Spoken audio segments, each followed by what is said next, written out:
ಬಳಪ ಹಿಡಿದ ಭಗವಂತ ಇರುತ್ತಾನೆ ನಮ ಸುತ್ತ ಅವತಾರ ನಾನಾ ರೂಪವೋ ಹಣೆ ಬರಹ ತಿದ್ದಿ ಬರೆಯಲು ಕತ್ತಲೆಯಿಂದ ಬಂತ ನಮ್ಮ ಕೈಯ ಹಿಡಿಯುತ್ತ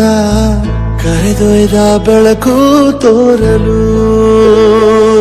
ದಯವಾಗಿ ಗದರೋದು ನಮ್ಮ ಬೆಳೆಸಲು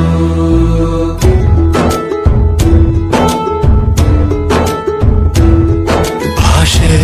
ಅಮೃತ ಕುಡಿಸೋ ತಾಯಾಗಿ ಭಾಷೆ ಅಮೃತ ಕುಡಿಸೋ ತಾಯಾಗಿ ಭವಿಷ್ಯ ಬರೆವಂತ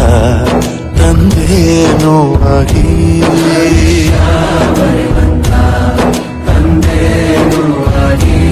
ಚಂದದ ಜೀವನ